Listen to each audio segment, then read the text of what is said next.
Et notre chef de bord, c'est Tania Young qui vient de nous rejoindre. Bonjour Tania, comment ça va? Pleine forme Très ce bien, matin. oui, oui.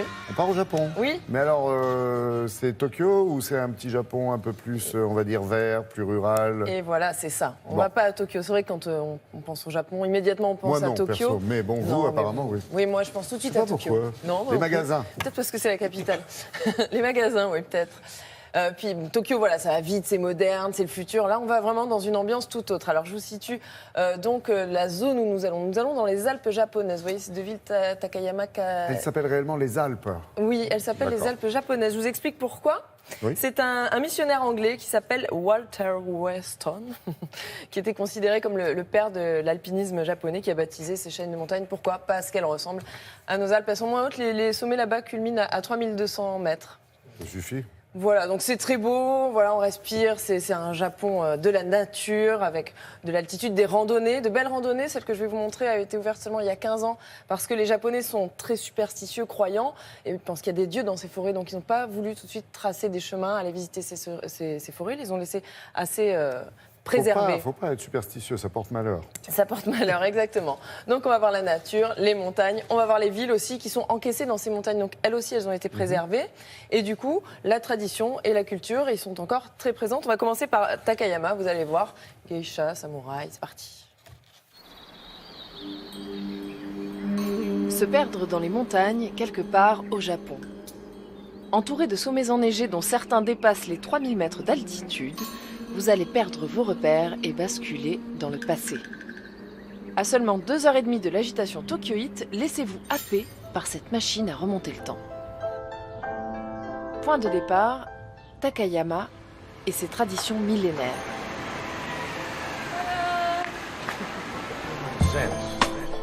Au cœur de la vieille ville, les rues sont longtemps restées inchangées. Dans la ville de Takayama, les rues et les maisons sont très vieilles. Elles datent de la période Edo, c'est-à-dire il y a 4 siècles. Nous avons des règles strictes de conservation du patrimoine, par exemple les couleurs. Toutes les maisons ont la même couleur. Après cette découverte de l'architecture locale, c'est l'heure de la dégustation. De saké, bien sûr, mais aussi de gastronomie locale. Et elle non plus n'a pas pris une ride. Je recommande de tester un menu kaiseki. À Takayama, nous avons un restaurant traditionnel japonais qui remonte lui aussi à la période Edo. Et c'est le plus vieux restaurant de Takayama.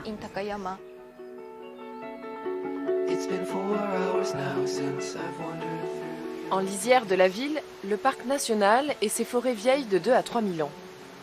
Récemment aménagé, ce sentier vous offre une randonnée de 7 km au cœur de la région des 5 couleurs, un lieu sacré et spirituel encore hanté par les esprits.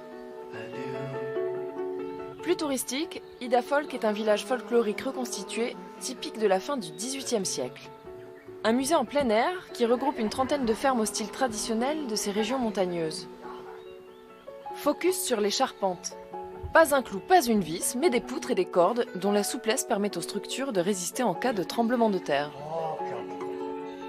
Ici, vous pourrez aussi vous essayer à l'artisanat d'autrefois et par exemple fabriquer des chaussures en paille, car ici les bouddhistes ne travaillaient pas le cuir.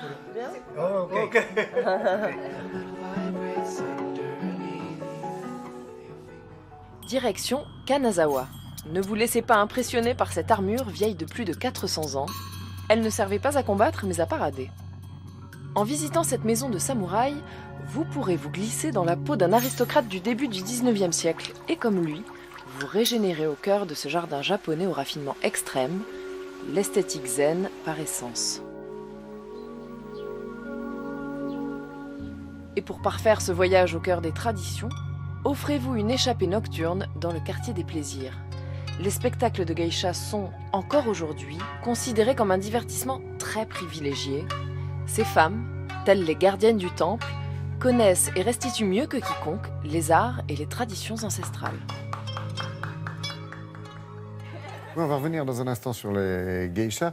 C'est Ouais. étonnant parce qu'on a toujours une image du Japon urbanisé, avec Oui. des murs partout, des autoroutes. C'est ça, on pense tout de suite les à trains. ça, à la rapidité, Tokyo, les villes, et là, c'est beaucoup plus zen. C'est vraiment avez le Japon ressenti ce- traditionnel. oui. Ah bah oui, complètement, ouais. Je suis revenue totalement apaisée. Oui, c'est ça, C'est vous ça. êtes revenu un peu. Vous voyez.